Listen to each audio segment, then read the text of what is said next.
안녕하십니까? 역사의 숨결과 신앙의 이야기가 살아 숨쉬는 채널에 오신 것을 환영합니다. 오늘의 이야기를 시작하기에 앞서 잠시 시간을 내어 구독과 좋아요를 눌러주시면 저희에게 큰 힘이 됩니다. 여러분의 작은 손길이 하느님의 은총을 더 널리 전하는 데 쓰일 수 있도록, 그리고 이 영상을 보시는 모든 분들의 삶에 평화와 축복이 가득하기를 기도하겠습니다. 오늘 우리는 세상에서 가장 장엄하고 아름다운 건축물 중 하나로 손꼽히는 곳, 바로 성베드로 대성당으로 영적인 순례를 떠나고자 합니다. 이 성전은 건립된 이래로 전 세계 가톨릭 신앙의 심장이자 교황님께서 집전하시는 모든 전례의 중심지가 되어 왔습니다. 사도들의 으뜸이신 성 베드로에게 봉헌된 이 대성당은 세계에서 가장 거대한 교회 중 하나이며 그 어떤 성당보다도 넓은 내부 공간을 자랑합니다.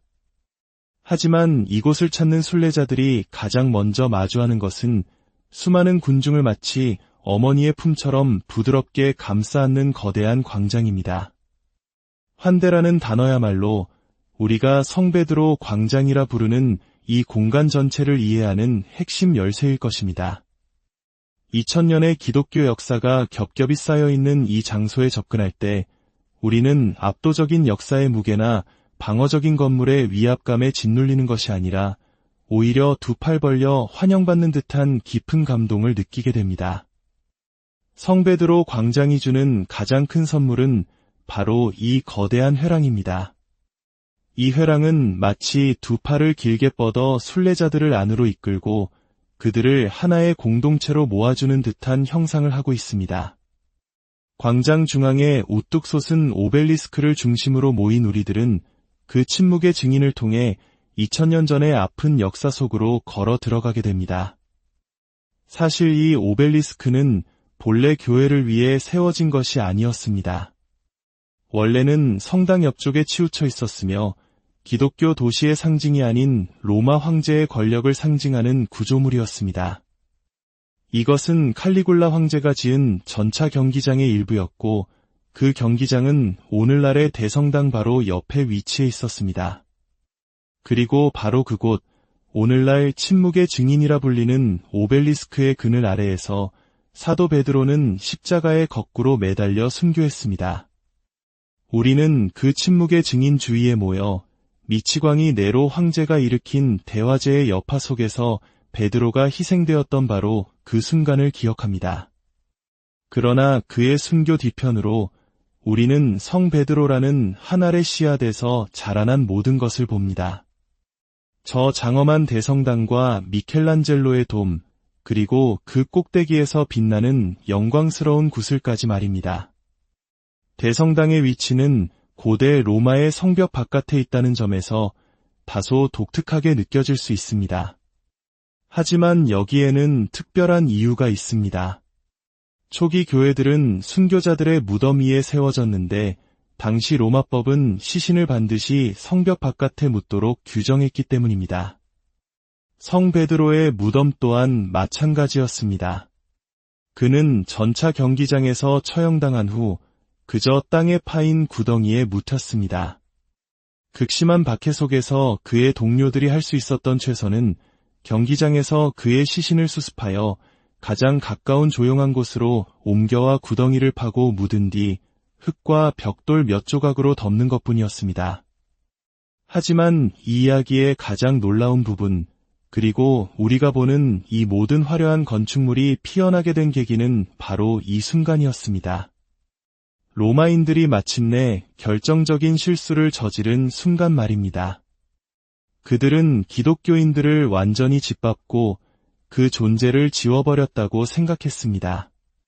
하지만 무심코 그의 시신을 구덩이에 던져 넣으며 쓰레기를 치웠다고 여겼던 그 순간 로마인들은 자신들도 모르는 사이에 거대한 믿음의 씨앗을 땅에 심은 것입니다.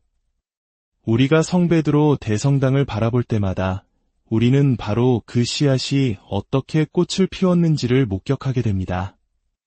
만약 당신이 저 돔의 가장 높은 꼭대기에서부터 수직선을 하나 그어내린다면 그 선은 2000년의 역사를 관통할 것입니다. 수많은 기념물과 제대, 임시로 세운 벽들을 지나 로마인들이 베드로라는 이름의 돌을 버리는 실수를 처음 저질렀던 바로 그 땅속 구덩이까지 정확하게 이어질 것입니다. 시간이 흘러 16세기 중반, 예술에 대한 화려한 취향으로 유명했던 르네상스 시대의 교황 율리오 2세는 새로운 건축 프로젝트를 시작했습니다. 이 공사는 무려 100년이 넘는 시간 동안 이어졌고 4가지 예술 양식과 7명의 건축가를 거쳐 오늘날 수백만 명의 사람들이 방문하는 대성당의 모습을 갖추게 되었습니다. 그 첫 번째 주춧돌은 1506년 4월 18일에 놓였습니다. 대성당 내부의 핵심적인 예술 작품 중 하나는 중앙 제대 위, 그리고 돔 바로 아래에 위치한 청동 덮개, 즉 발다키노입니다. 잔 로렌초 베르니니가 제작한 이 청동 발다키노의 목적과 규모를 이해하는 것은 성베드로 무덤의 중요성을 이해하는 것과 직결됩니다. 순례자들은 이곳이 언덕 위에 외로운 작은 무덤이었을 때부터 찾아왔습니다. 콘스탄티누스 대제가 아름다운 교회를 세웠을 때에도, 그리고 오늘날 이 거대한 성당이 서 있는 지금도 변함없이 이곳을 찾습니다. 이 모든 순례의 목적지는 단 하나, 바로 베드로의 무덤이었습니다. 1506년, 오늘날 우리가 보는 새 대성당의 건축이 시작되었을 때 최초의 계획은 그리스 십자가 형태의 교회, 즉 모든 면의 길이가 같은 구조로 짓는 것이었습니다.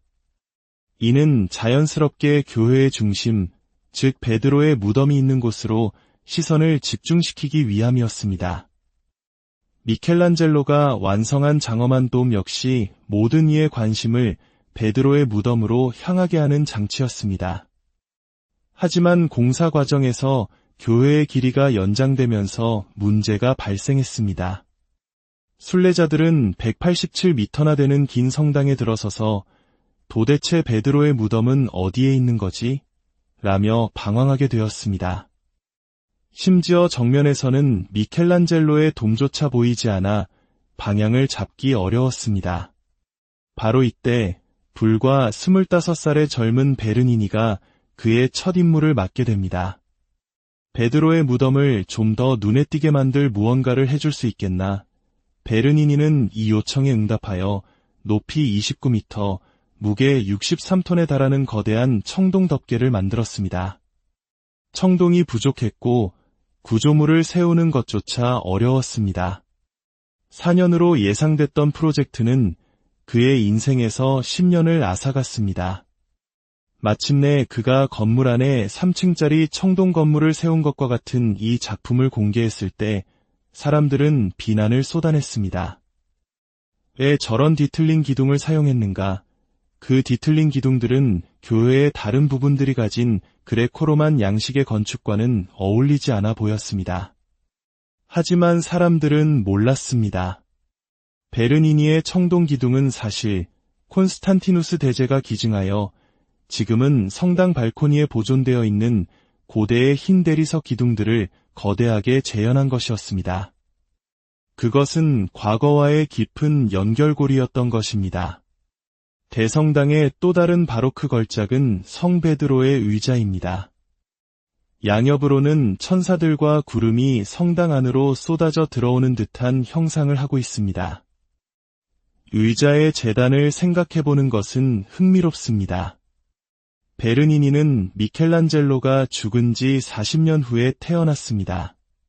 둘 다 조각가였고 피렌체 출신이었으며 바티칸을 위해 일했습니다. 베르니니는 평생 미켈란젤로라는 거대한 유산과 경쟁해야 했습니다. 미켈란젤로가 피에타상과 다른 작품들을 통해 성부와 성자의 이미지를 남겼다면 베르니니는 자신에게 매우 어려운 과제를 부여했습니다. 바로 삼위일체의 제3위격, 성령을 어떻게 표현할 것인가 하는 문제였습니다. 성령을 어떻게 조각하고 그리고 건축할 수 있을까요? 결국 체험의 영역인 성령을 어떻게 보여줄 수 있을까요? 베르니니의 천재성은 그가 50대에 이르렀을 때 이 기념비적인 작품에서 완전히 발현됩니다. 그는 회화, 조각, 건축을 모두 동원하여 우리가 마치 성령 강림 현장에 있는 것처럼 느끼게 만들었습니다. 그는 성당 뒤편 벽에 구멍을 뚫고 금빛 유리로 된 타원형 창문을 만들었습니다. 이는 마치 굳건한 벽이 녹아내려 성령께서 들어오시는 듯한 느낌을 줍니다. 닫힌 다락방으로 성령께서 강림하셨던 것처럼 말입니다. 그리고 해가 질 무렵 미사가 봉헌될 때 태양은 그 창문 뒤로 기울기 시작하고 황금빛 햇살이 성령 강림의 불꽃 혀처럼 쏟아져 들어와 제단 주위를 장식한 스투코 천사상들을 비춥니다.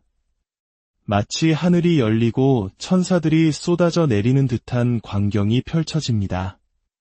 이 거대한 구름은 거대한 청동 왕좌를 공중에 떠받치고 있습니다. 이 왕좌 자체는 성유물함이지만 그 안에는 베드로가 로마의 주교였을 때 사용했던 소박한 나무 의자가 보관되어 있습니다. 이는 로마의 주교 베드로의 교도권, 즉 카테드라를 상기시키는 상징입니다. 이 교회를 왕관처럼 덮고 있는 것은 미켈란젤로가 지은 장엄한 돔입니다. 그것은 그가 로마인들과 온 세상에 남긴 마지막 선물이었습니다. 이것은 미켈란젤로의 경력에 있어 이대한 개인적인 이야기이기도 합니다. 그는 89세까지 살면서 자신의 예술 작품으로 세상을 바꾸려 했던 오만한 천재에서 실망을 알고 구원을 생각하는 사려 깊은 신앙인으로 성장할 충분한 시간을 가졌습니다. 말년에 그는 구원과 창조주를 만나는 것에 대해 깊이 생각했습니다. 그는 성베드로 대성당을 완성하는 일을 아무런 보수도 받지 않고 맡았습니다. 그는 오직 하느님의 영광과 성베드로의 명예, 그리고 자신의 영혼의 구원을 위하여 이 일을 했습니다. 그는 심지어 자신의 숙적이었던 최초의 건축가 브라만테의 계획에 따라 교회를 완성했습니다. 미켈란젤로는 개인적인 감정을 모두 내려놓고 브라만테만이 진실을 아는 유일한 사람이었다고 인정했습니다. 젊고 활기찼을 때 이 일을 맡았다면 그의 경력에 큰 자랑이 되었겠지만 그는 늙고 지친 후에야 이 일을 수락했습니다. 이 작품에는 그의 엄청난 인격적 성장이 담겨 있습니다. 미켈란젤로는 19년 동안 이 작업에 매달렸고 그가 교회에 준 마지막 선물은 교황 제대 위에서 우리가 보는 바로 저 이미지입니다. 교황님이 미사를 집전하시는 제대는 성베드로의 무덤 바로 위에 놓여 있고 미켈란젤로의 돔이 그 공간을 왕관처럼 덮고 있습니다. 비록 이 돔이 로마의 판테온 돔을 기반으로 했지만 미켈란젤로는 20년에 걸쳐 그 외관을 바꾸었습니다. 판테온은 완벽한 건물이지만 그것은 완벽한 이교도의 건물입니다. 판테온의 모든 것은 인간이 어떻게 신이 되는지를 찬양하기 위해 설계되었습니다.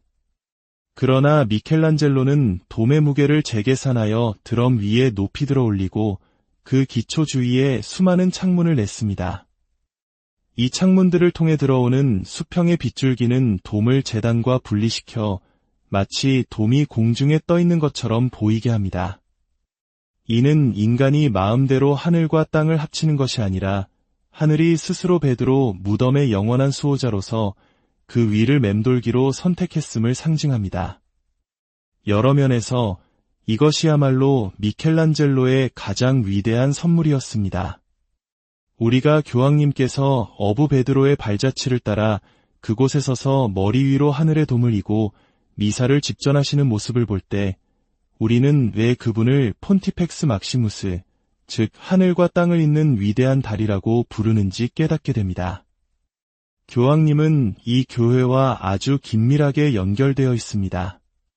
가장 상징적인 순간은 아마도 새로운 교황님이 선출된 직후 처음으로 중앙 발코니에 나와 우르비 에트 오르비, 즉 로마와 온 세상에 강복을 내리시는 모습일 것입니다.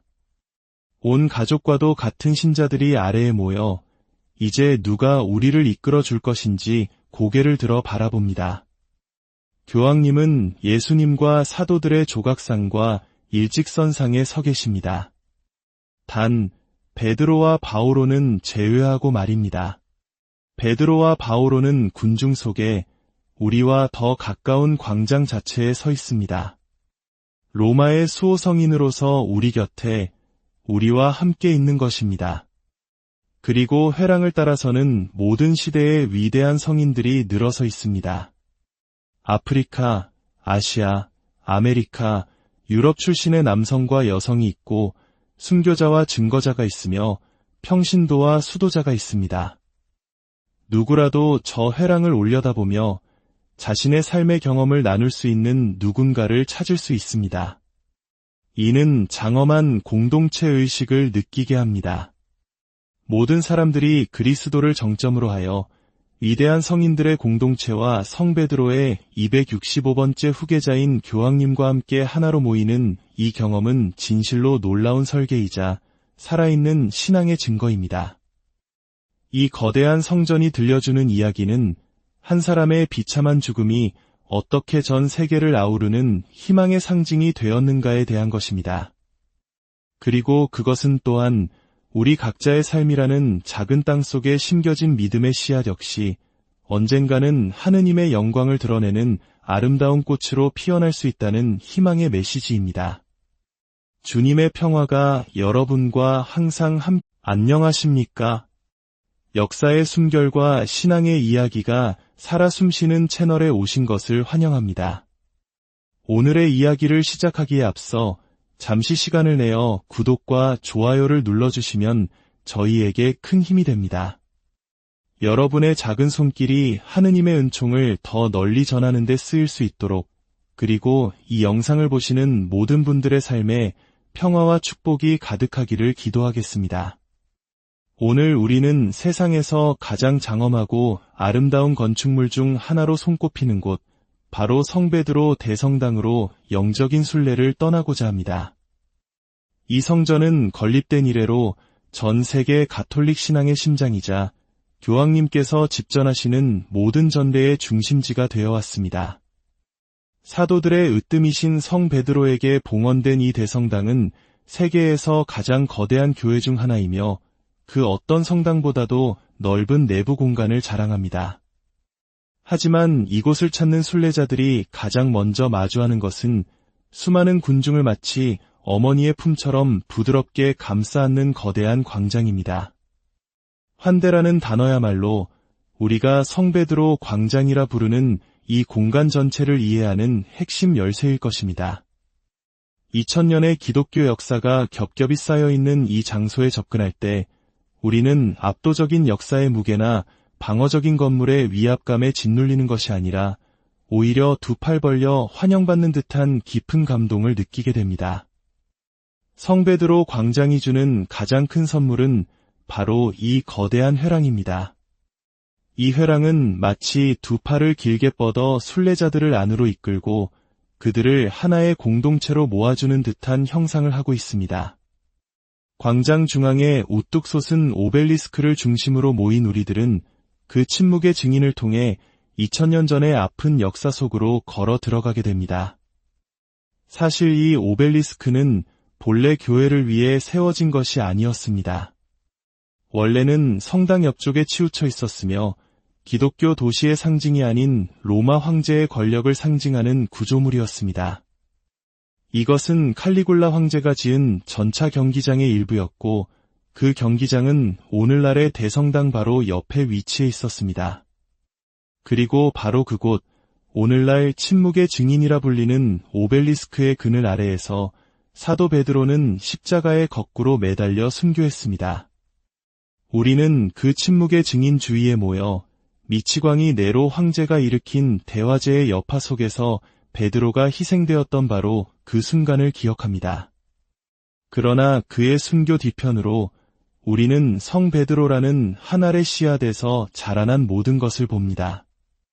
저 장엄한 대성당과 미켈란젤로의 돔, 그리고 그 꼭대기에서 빛나는 영광스러운 구슬까지 말입니다. 대성당의 위치는 고대 로마의 성벽 바깥에 있다는 점에서 다소 독특하게 느껴질 수 있습니다. 하지만 여기에는 특별한 이유가 있습니다.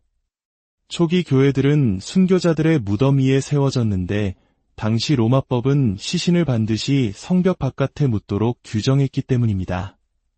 성 베드로의 무덤 또한 마찬가지였습니다. 그는 전차 경기장에서 처형당한 후 그저 땅에 파인 구덩이에 묻혔습니다. 극심한 박해 속에서 그의 동료들이 할 수 있었던 최선은 경기장에서 그의 시신을 수습하여 가장 가까운 조용한 곳으로 옮겨와 구덩이를 파고 묻은 뒤 흙과 벽돌 몇 조각으로 덮는 것뿐이었습니다. 하지만 이 이야기의 가장 놀라운 부분, 그리고 우리가 보는 이 모든 화려한 건축물이 피어나게 된 계기는 바로 이 순간이었습니다. 로마인들이 마침내 결정적인 실수를 저지른 순간 말입니다. 그들은 기독교인들을 완전히 짓밟고 그 존재를 지워버렸다고 생각했습니다. 하지만 무심코 그의 시신을 구덩이에 던져 넣으며 쓰레기를 치웠다고 여겼던 그 순간 로마인들은 자신들도 모르는 사이에 거대한 믿음의 씨앗을 땅에 심은 것입니다. 우리가 성 베드로 대성당을 바라볼 때마다 우리는 바로 그 씨앗이 어떻게 꽃을 피웠는지를 목격하게 됩니다. 만약 당신이 저 돔의 가장 높은 꼭대기에서부터 수직선을 하나 그어 내린다면 그 선은 2000년의 역사를 관통할 것입니다. 수많은 기념물과 제대, 임시로 세운 벽들을 지나 로마인들이 베드로라는 이름의 돌을 버리는 실수를 처음 저질렀던 바로 그 땅속 구덩이까지 정확하게 이어질 것입니다. 시간이 흘러 16세기 중반, 예술에 대한 화려한 취향으로 유명했던 르네상스 시대의 교황 율리오 2세는 새로운 건축 프로젝트를 시작했습니다. 이 공사는 무려 100년이 넘는 시간 동안 이어졌고 4가지 예술 양식과 7명의 건축가를 거쳐 오늘날 수백만 명의 사람들이 방문하는 대성당의 모습을 갖추게 되었습니다. 그 첫 번째 주춧돌은 1506년 4월 18일에 놓였습니다. 대성당 내부의 핵심적인 예술 작품 중 하나는 중앙 제대 위, 그리고 돔 바로 아래에 위치한 청동 덮개, 즉 발다키노입니다. 잔 로렌초 베르니니가 제작한 이 청동 발다키노의 목적과 규모를 이해하는 것은 성 베드로 무덤의 중요성을 이해하는 것과 직결됩니다. 순례자들은 이곳이 언덕 위에 외로운 작은 무덤이었을 때부터 찾아왔습니다. 콘스탄티누스 대제가 아름다운 교회를 세웠을 때에도, 그리고 오늘날 이 거대한 성당이 서 있는 지금도 변함없이 이곳을 찾습니다. 이 모든 순례의 목적지는 단 하나, 바로 베드로의 무덤이었습니다. 1506년, 오늘날 우리가 보는 새 대성당의 건축이 시작되었을 때 최초의 계획은 그리스 십자가 형태의 교회, 즉 모든 면의 길이가 같은 구조로 짓는 것이었습니다. 이는 자연스럽게 교회의 중심, 즉 베드로의 무덤이 있는 곳으로 시선을 집중시키기 위함이었습니다. 미켈란젤로가 완성한 장엄한 돔 역시 모든 이의 관심을 베드로의 무덤으로 향하게 하는 장치였습니다. 하지만 공사 과정에서 교회의 길이가 연장되면서 문제가 발생했습니다. 순례자들은 187m나 되는 긴 성당에 들어서서 도대체 베드로의 무덤은 어디에 있는 거지? 라며 방황하게 되었습니다. 심지어 정면에서는 미켈란젤로의 돔조차 보이지 않아 방향을 잡기 어려웠습니다. 바로 이때 불과 25살의 젊은 베르니니가 그의 첫 임무를 맡게 됩니다. 베드로의 무덤을 좀 더 눈에 띄게 만들 무언가를 해줄 수 있겠나?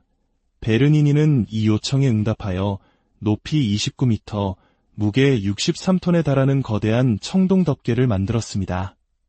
청동이 부족했고 구조물을 세우는 것조차 어려웠습니다. 4년으로 예상됐던 프로젝트는 그의 인생에서 10년을 앗아갔습니다. 마침내 그가 건물 안에 3층짜리 청동 건물을 세운 것과 같은 이 작품을 공개했을 때 사람들은 비난을 쏟아냈습니다. 왜 저런 뒤틀린 기둥을 사용했는가?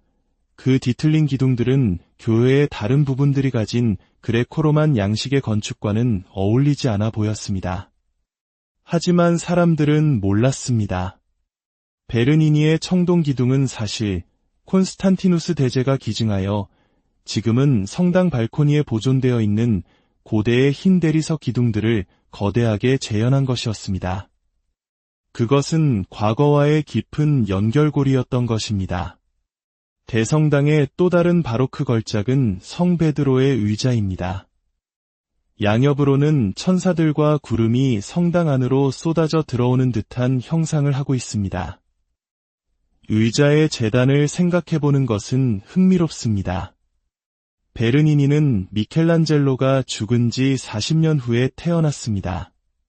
둘 다 조각가였고 피렌체 출신이었으며 바티칸을 위해 일했습니다. 베르니니는 평생 미켈란젤로라는 거대한 유산과 경쟁해야 했습니다.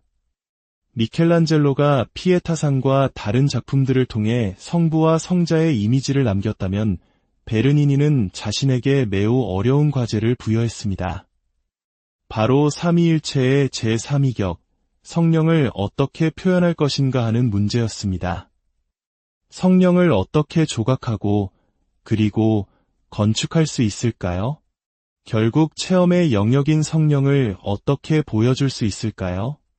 베르니니의 천재성은 그가 50대에 이르렀을 때 이 기념비적인 작품에서 완전히 발현됩니다. 그는 회화, 조각, 건축을 모두 동원하여 우리가 마치 성령 강림 현장에 있는 것처럼 느끼게 만들었습니다. 그는 성당 뒤편벽에 구멍을 뚫고 금빛 유리로 된 타원형 창문을 만들었습니다. 이는 마치 굳건한 벽이 녹아내려 성령께서 들어오시는 듯한 느낌을 줍니다. 닫힌 다락방으로 성령께서 강림하셨던 것처럼 말입니다. 그리고 해가 질 무렵 미사가 봉헌될 때 태양은 그 창문 뒤로 기울기 시작하고 황금빛 햇살이 성령 강림의 불꽃 혀처럼 쏟아져 들어와 제단 주위를 장식한 스투코 천사상들을 비춥니다. 마치 하늘이 열리고 천사들이 쏟아져 내리는 듯한 광경이 펼쳐집니다. 이 거대한 구름은 거대한 청동 왕자를 공중에 떠받치고 있습니다. 이 왕자 자체는 성유물함이지만 그 안에는 베드로가 로마의 주교였을 때 사용했던 소박한 나무 의자가 보관되어 있습니다. 이는 로마의 주교 베드로의 교도권, 즉 카테드라를 상기시키는 상징입니다. 이 교회를 왕관처럼 덮고 있는 것은 미켈란젤로가 지은 장엄한 돔입니다. 그것은 그가 로마인들과 온 세상에 남긴 마지막 선물이었습니다. 이것은 미켈란젤로의 경력에 있어 이대한 개인적인 이야기이기도 합니다. 그는 89세까지 살면서 자신의 예술 작품으로 세상을 바꾸려 했던 오만한 천재에서 실망을 알고 구원을 생각하는 사려 깊은 신앙인으로 성장할 충분한 시간을 가졌습니다. 말년에 그는 구원과 창조주를 만나는 것에 대해 깊이 생각했습니다. 그는 성베드로 대성당을 완성하는 일을 아무런 보수도 받지 않고 맡았습니다. 그는 오직 하느님의 영광과 성베드로의 명예, 그리고 자신의 영혼의 구원을 위하여 이 일을 했습니다. 그는 심지어 자신의 숙적이었던 최초의 건축가 브라만테의 계획에 따라 교회를 완성했습니다. 미켈란젤로는 개인적인 감정을 모두 내려놓고 브라만테만이 진실을 아는 유일한 사람이었다고 인정했습니다. 젊고 활기찼을 때 이 일을 맡았다면 그의 경력에 큰 자랑이 되었겠지만 그는 늙고 지친 후에야 이 일을 수락했습니다. 이 작품에는 그의 엄청난 인격적 성장이 담겨 있습니다. 미켈란젤로는 19년 동안 이 작업에 매달렸고 그가 교회에 준 마지막 선물은 교황 제대 위에서 우리가 보는 바로 저 이미지입니다. 교황님이 미사를 집전하시는 제대는 성베드로의 무덤 바로 위에 놓여 있고 미켈란젤로의 돔이 그 공간을 왕관처럼 덮고 있습니다. 비록 이 돔이 로마의 판테온 돔을 기반으로 했지만 미켈란젤로는 20년에 걸쳐 그 외관을 바꾸었습니다. 판테온은 완벽한 건물이지만 그것은 완벽한 이교도의 건물입니다. 판테온의 모든 것은 인간이 어떻게 신이 되는지를 찬양하기 위해 설계되었습니다. 그러나 미켈란젤로는 돔의 무게를 재계산하여 드럼 위에 높이 들어 올리고 그 기초 주위에 수많은 창문을 냈습니다. 이 창문들을 통해 들어오는 수평의 빗줄기는 돔을 재단과 분리시켜 마치 돔이 공중에 떠 있는 것처럼 보이게 합니다. 이는 인간이 마음대로 하늘과 땅을 합치는 것이 아니라 하늘이 스스로 베드로 무덤의 영원한 수호자로서 그 위를 맴돌기로 선택했음을 상징합니다. 여러 면에서 이것이야말로 미켈란젤로의 가장 위대한 선물이었습니다. 우리가 교황님께서 어부 베드로의 발자취를 따라 그곳에 서서 머리 위로 하늘의 돔을 이고 미사를 집전하시는 모습을 볼 때 우리는 왜 그분을 폰티펙스 막시무스, 즉 하늘과 땅을 잇는 위대한 달이라고 부르는지 깨닫게 됩니다. 교황님은 이 교회와 아주 긴밀하게 연결되어 있습니다. 가장 상징적인 순간은 아마도 새로운 교황님이 선출된 직후 처음으로 중앙 발코니에 나와 우르비 에트 오르비, 즉 로마와 온 세상에 강복을 내리시는 모습일 것입니다. 온 가족과도 같은 신자들이 아래에 모여 이제 누가 우리를 이끌어 줄 것인지 고개를 들어 바라봅니다. 교황님은 예수님과 사도들의 조각상과 일직선상에 서 계십니다. 단 베드로와 바오로는 제외하고 말입니다. 베드로와 바오로는 군중 속에 우리와 더 가까운 광장 자체에 서 있습니다. 로마의 수호성인으로서 우리 곁에 우리와 함께 있는 것입니다. 그리고 회랑을 따라서는 모든 시대의 위대한 성인들이 늘어서 있습니다. 아프리카, 아시아, 아메리카, 유럽 출신의 남성과 여성이 있고 순교자와 증거자가 있으며 평신도와 수도자가 있습니다. 누구라도 저 회랑을 올려다보며 자신의 삶의 경험을 나눌 수 있는 누군가를 찾을 수 있습니다. 이는 장엄한 공동체 의식을 느끼게 합니다. 모든 사람들이 그리스도를 정점으로 하여 위대한 성인들의 공동체와 성 베드로의 265번째 후계자인 교황님과 함께 하나로 모이는 이 경험은 진실로 놀라운 설계이자 살아있는 신앙의 증거입니다. 이 거대한 성전이 들려주는 이야기는 한 사람의 비참한 죽음이 어떻게 전 세계를 아우르는 희망의 상징이 되었는가에 대한 것입니다. 그리고 그것은 또한 우리 각자의 삶이라는 작은 땅 속에 심겨진 믿음의 씨앗 역시 언젠가는 하느님의 영광을 드러내는 아름다운 꽃으로 피어날 수 있다는 희망의 메시지입니다. 주님의 평화가 여러분과 항상 안녕하십니까? 역사의 숨결과 신앙의 이야기가 살아 숨쉬는 채널에 오신 것을 환영합니다. 오늘의 이야기를 시작하기에 앞서 잠시 시간을 내어 구독과 좋아요를 눌러주시면 저희에게 큰 힘이 됩니다. 여러분의 작은 손길이 하느님의 은총을 더 널리 전하는 데 쓰일 수 있도록, 그리고 이 영상을 보시는 모든 분들의 삶에 평화와 축복이 가득하기를 기도하겠습니다. 오늘 우리는 세상에서 가장 장엄하고 아름다운 건축물 중 하나로 손꼽히는 곳, 바로 성베드로 대성당으로 영적인 순례를 떠나고자 합니다. 이 성전은 건립된 이래로 전 세계 가톨릭 신앙의 심장이자 교황님께서 집전하시는 모든 전례의 중심지가 되어 왔습니다. 사도들의 으뜸이신 성 베드로에게 봉헌된 이 대성당은 세계에서 가장 거대한 교회 중 하나이며 그 어떤 성당보다도 넓은 내부 공간을 자랑합니다. 하지만 이곳을 찾는 순례자들이 가장 먼저 마주하는 것은 수많은 군중을 마치 어머니의 품처럼 부드럽게 감싸 안는 거대한 광장입니다. 환대라는 단어야말로 우리가 성베드로 광장이라 부르는 이 공간 전체를 이해하는 핵심 열쇠일 것입니다. 2000년의 기독교 역사가 겹겹이 쌓여있는 이 장소에 접근할 때 우리는 압도적인 역사의 무게나 방어적인 건물의 위압감에 짓눌리는 것이 아니라 오히려 두 팔 벌려 환영받는 듯한 깊은 감동을 느끼게 됩니다. 성베드로 광장이 주는 가장 큰 선물은 바로 이 거대한 회랑입니다. 이 회랑은 마치 두 팔을 길게 뻗어 순례자들을 안으로 이끌고 그들을 하나의 공동체로 모아주는 듯한 형상을 하고 있습니다. 광장 중앙에 우뚝 솟은 오벨리스크를 중심으로 모인 우리들은 그 침묵의 증인을 통해 2000년 전의 아픈 역사 속으로 걸어 들어가게 됩니다. 사실 이 오벨리스크는 본래 교회를 위해 세워진 것이 아니었습니다. 원래는 성당 옆쪽에 치우쳐 있었으며 기독교 도시의 상징이 아닌 로마 황제의 권력을 상징하는 구조물이었습니다. 이것은 칼리굴라 황제가 지은 전차 경기장의 일부였고 그 경기장은 오늘날의 대성당 바로 옆에 위치해 있었습니다. 그리고 바로 그곳, 오늘날 침묵의 증인이라 불리는 오벨리스크의 그늘 아래에서 사도 베드로는 십자가에 거꾸로 매달려 순교했습니다.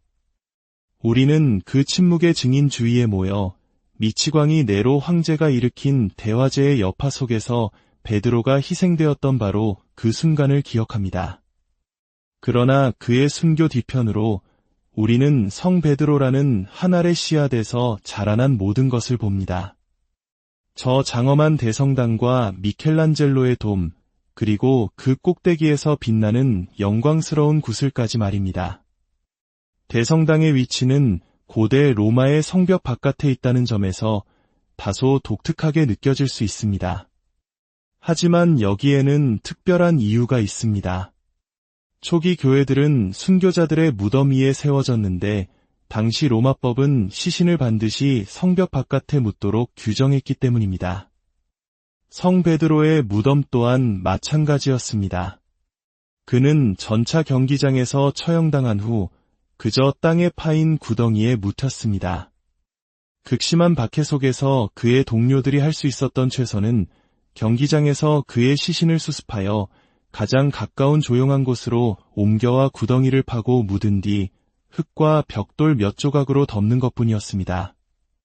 하지만 이 이야기의 가장 놀라운 부분, 그리고 우리가 보는 이 모든 화려한 건축물이 피어나게 된 계기는 바로 이 순간이었습니다.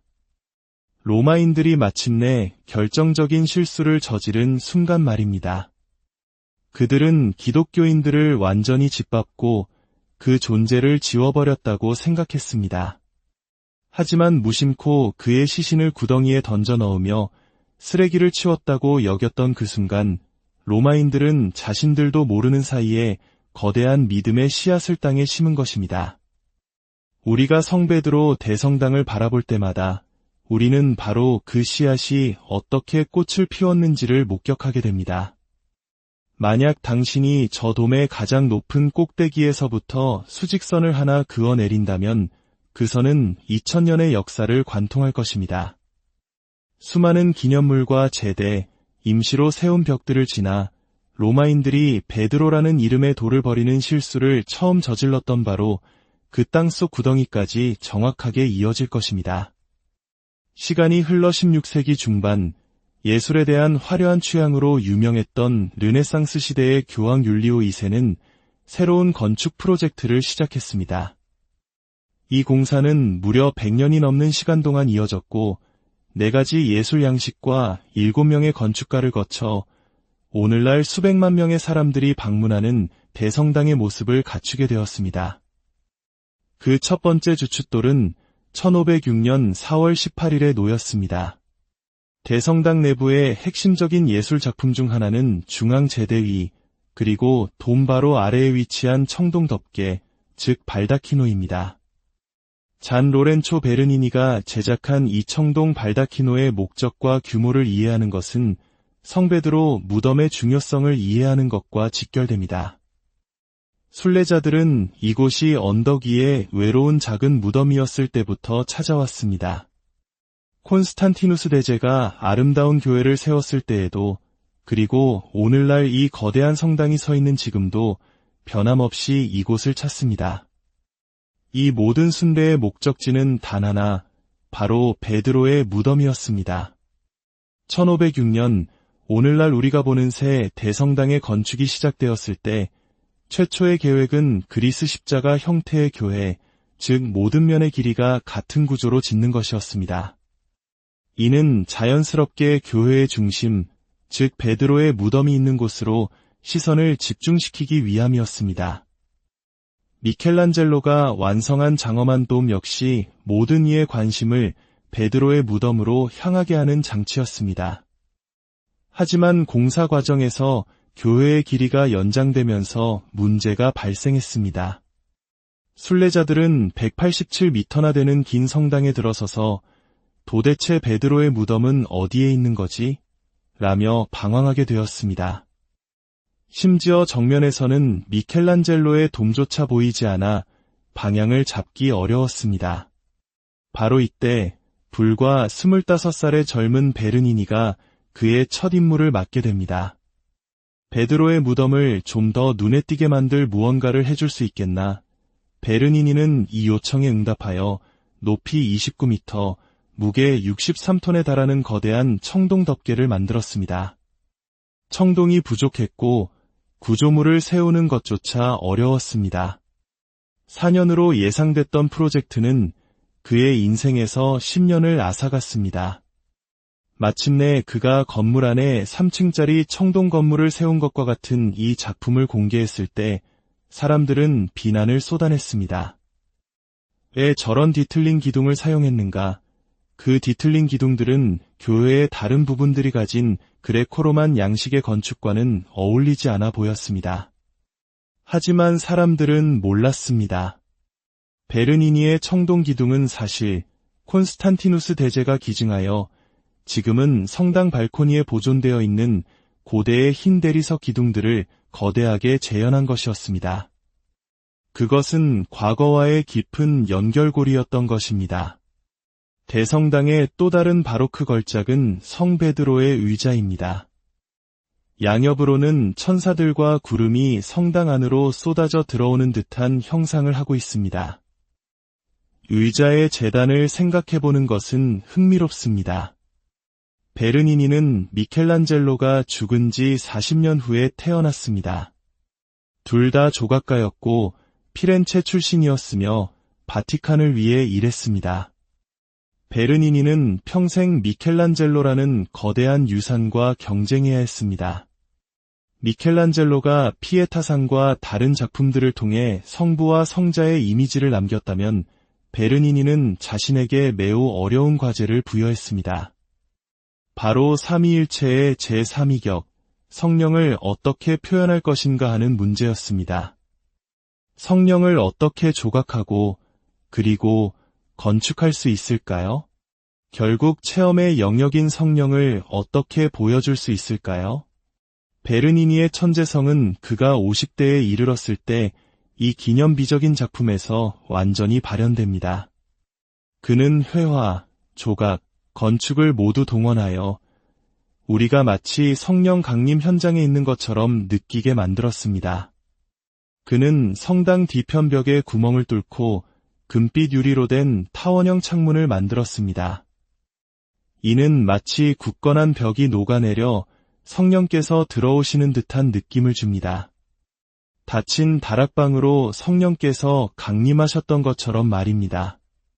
그리고 해가 질 무렵 미사가 봉헌될 때 태양은 그 창문 뒤로 기울기 시작하고 황금빛 햇살이 성령 강림의 불꽃 혀처럼 쏟아져 들어와 제단 주위를 장식한 스투코 천사상들을 비춥니다. 마치 하늘이 열리고 천사들이 쏟아져 내리는 듯한 광경이 펼쳐집니다. 이 거대한 구름은 거대한 청동 왕좌를 공중에 떠받치고 있습니다. 이 왕좌 자체는 성유물함이지만 그 안에는 베드로가 로마의 주교였을 때 사용했던 소박한 나무 의자가 보관되어 있습니다. 이는 로마의 주교 베드로의 교도권, 즉 카테드라를 상기시키는 상징입니다. 이 교회를 왕관처럼 덮고 있는 것은 미켈란젤로가 지은 장엄한 돔입니다. 그것은 그가 로마인들과 온 세상에 남긴 마지막 선물이었습니다. 이것은 미켈란젤로의 경력에 있어 이대한 개인적인 이야기이기도 합니다. 그는 89세까지 살면서 자신의 예술 작품으로 세상을 바꾸려 했던 오만한 천재에서 실망을 알고 구원을 생각하는 사려 깊은 신앙인으로 성장할 충분한 시간을 가졌습니다. 말년에 그는 구원과 창조주를 만나는 것에 대해 깊이 생각했습니다.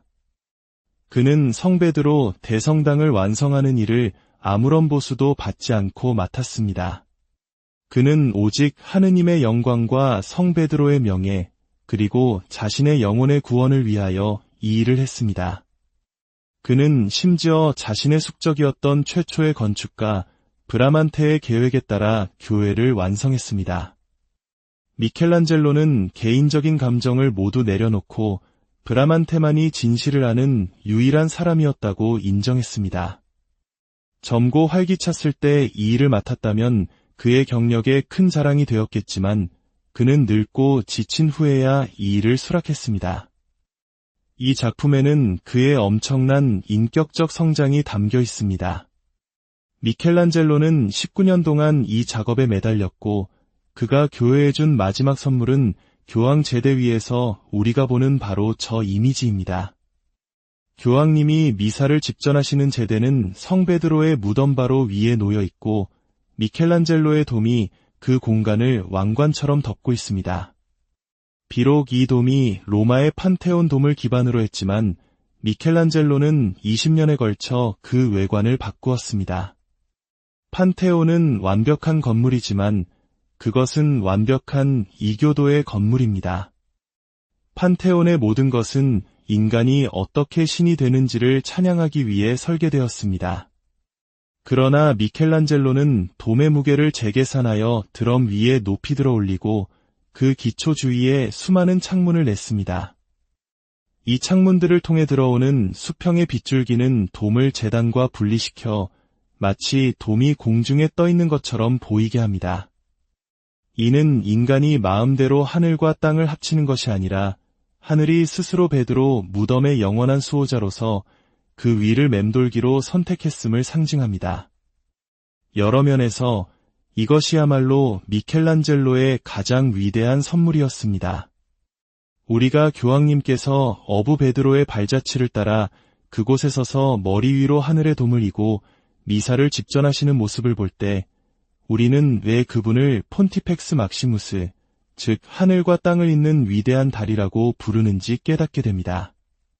교황님은 이 교회와 아주 긴밀하게 연결되어 있습니다. 가장 상징적인 순간은 아마도 새로운 교황님이 선출된 직후 처음으로 중앙 발코니에 나와 우르비 에트 오르비, 즉 로마와 온 세상에 강복을 내리시는 모습일 것입니다. 온 가족과도 같은 신자들이 아래에 모여 이제 누가 우리를 이끌어 줄 것인지 고개를 들어 바라봅니다. 교황님은 예수님과 사도들의 조각상과 일직선상에 서 계십니다. 단 베드로와 바오로는 제외하고 말입니다. 베드로와 바오로는 군중 속에 우리와 더 가까운 광장 자체에 서 있습니다. 로마의 수호성인으로서 우리 곁에 우리와 함께 있는 것입니다. 그리고 회랑을 따라서는 모든 시대의 위대한 성인들이 늘어서 있습니다. 아프리카, 아시아, 아메리카, 유럽 출신의 남성과 여성이 있고 순교자와 증거자가 있으며 평신도와 수도자가 있습니다. 누구라도 저 회랑을 올려다보며 자신의 삶의 경험을 나눌 수 있는 누군가를 찾을 수 있습니다. 이는 장엄한 공동체 의식을 느끼게 합니다. 모든 사람들이 그리스도를 정점으로 하여 위대한 성인들의 공동체와 성베드로의 265번째 후계자인 교황님과 함께 하나로 모이는 이 경험은 진실로 놀라운 설계이자 살아있는 신앙의 증거입니다. 이 거대한 성전이 들려주는 이야기는 한 사람의 비참한 죽음이 어떻게 전 세계를 아우르는 희망의 상징이 되었는가에 대한 것입니다. 그리고 그것은 또한 우리 각자의 삶이라는 작은 땅 속에 심겨진 믿음의 씨앗 역시 언젠가는 하느님의 영광을 드러내는 아름다운 꽃으로 피어날 수 있다는 희망의 메시지입니다. 주님의 평화가 여러분과 항상 안녕하십니까? 역사의 숨결과 신앙의 이야기가 살아 숨쉬는 채널에 오신 것을 환영합니다. 오늘의 이야기를 시작하기에 앞서 잠시 시간을 내어 구독과 좋아요를 눌러주시면 저희에게 큰 힘이 됩니다. 여러분의 작은 손길이 하느님의 은총을 더 널리 전하는 데 쓰일 수 있도록 그리고 이 영상을 보시는 모든 분들의 삶에 평화와 축복이 가득하기를 기도하겠습니다. 오늘 우리는 세상에서 가장 장엄하고 아름다운 건축물 중 하나로 손꼽히는 곳, 바로 성베드로 대성당으로 영적인 순례를 떠나고자 합니다. 이 성전은 건립된 이래로 전 세계 가톨릭 신앙의 심장이자 교황님께서 집전하시는 모든 전례의 중심지가 되어 왔습니다. 사도들의 으뜸이신 성 베드로에게 봉헌된 이 대성당은 세계에서 가장 거대한 교회 중 하나이며 그 어떤 성당보다도 넓은 내부 공간을 자랑합니다. 하지만 이곳을 찾는 순례자들이 가장 먼저 마주하는 것은 수많은 군중을 마치 어머니의 품처럼 부드럽게 감싸 안는 거대한 광장입니다. 환대라는 단어야말로 우리가 성베드로 광장이라 부르는 이 공간 전체를 이해하는 핵심 열쇠일 것입니다. 2000년의 기독교 역사가 겹겹이 쌓여있는 이 장소에 접근할 때 우리는 압도적인 역사의 무게나 방어적인 건물의 위압감에 짓눌리는 것이 아니라 오히려 두 팔 벌려 환영받는 듯한 깊은 감동을 느끼게 됩니다. 성베드로 광장이 주는 가장 큰 선물은 바로 이 거대한 회랑입니다. 이 회랑은 마치 두 팔을 길게 뻗어 순례자들을 안으로 이끌고 그들을 하나의 공동체로 모아주는 듯한 형상을 하고 있습니다. 광장 중앙에 우뚝 솟은 오벨리스크를 중심으로 모인 우리들은 그 침묵의 증인을 통해 2000년 전의 아픈 역사 속으로 걸어 들어가게 됩니다. 사실 이 오벨리스크는 본래 교회를 위해 세워진 것이 아니었습니다. 원래는 성당 옆쪽에 치우쳐 있었으며 기독교 도시의 상징이 아닌 로마 황제의 권력을 상징하는 구조물이었습니다. 이것은 칼리굴라 황제가 지은 전차 경기장의 일부였고 그 경기장은 오늘날의 대성당 바로 옆에 위치해 있었습니다. 그리고 바로 그곳, 오늘날 침묵의 증인이라 불리는 오벨리스크의 그늘 아래에서 사도 베드로는 십자가에 거꾸로 매달려 순교했습니다. 우리는 그 침묵의 증인 주위에 모여 미치광이 네로 황제가 일으킨 대화제의 여파 속에서 베드로가 희생되었던 바로 그 순간을 기억합니다. 그러나 그의 순교 뒤편으로 우리는 성 베드로라는 한 알의 씨앗에서 자라난 모든 것을 봅니다. 저 장엄한 대성당과 미켈란젤로의 돔, 그리고 그 꼭대기에서 빛나는 영광스러운 구슬까지 말입니다.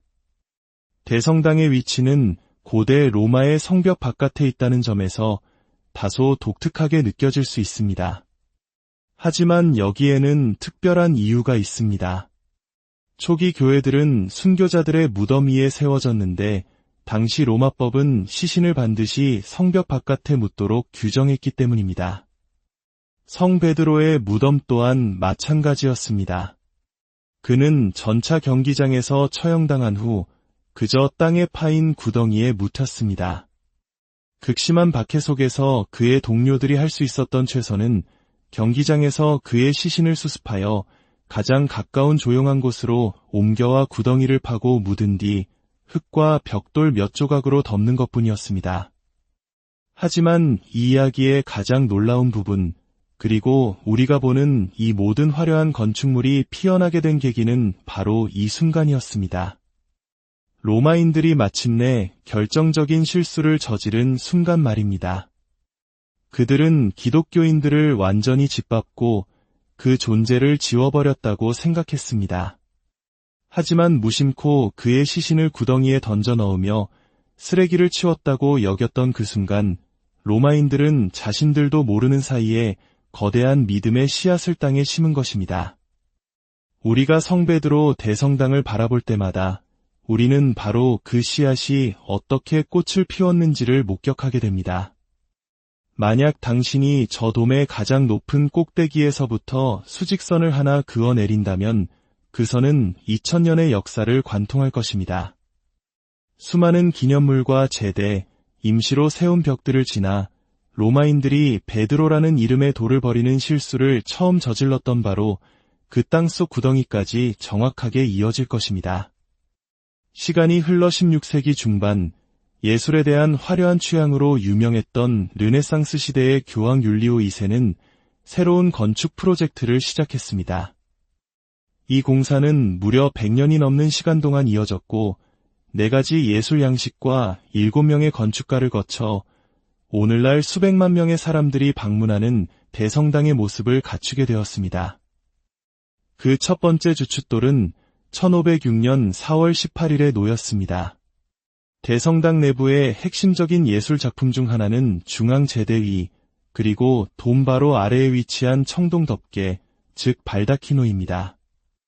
잔 로렌초 베르니니가 제작한 이 청동 발다키노의 목적과 규모를 이해하는 것은 성베드로 무덤의 중요성을 이해하는 것과 직결됩니다. 순례자들은 이곳이 언덕 위에 외로운 작은 무덤이었을 때부터 찾아왔습니다. 콘스탄티누스 대제가 아름다운 교회를 세웠을 때에도 그리고 오늘날 이 거대한 성당이 서 있는 지금도 변함없이 이곳을 찾습니다. 이 모든 순례의 목적지는 단 하나, 바로 베드로의 무덤이었습니다. 1506년 오늘날 우리가 보는 새 대성당의 건축이 시작되었을 때 최초의 계획은 그리스 십자가 형태의 교회, 즉 모든 면의 길이가 같은 구조로 짓는 것이었습니다. 이는 자연스럽게 교회의 중심, 즉 베드로의 무덤이 있는 곳으로 시선을 집중시키기 위함이었습니다. 미켈란젤로가 완성한 장엄한 돔 역시 모든 이의 관심을 베드로의 무덤으로 향하게 하는 장치였습니다. 하지만 공사 과정에서 교회의 길이가 연장되면서 문제가 발생했습니다. 순례자들은 187m나 되는 긴 성당에 들어서서 도대체 베드로의 무덤은 어디에 있는 거지? 라며 방황하게 되었습니다. 심지어 정면에서는 미켈란젤로의 돔조차 보이지 않아 방향을 잡기 어려웠습니다.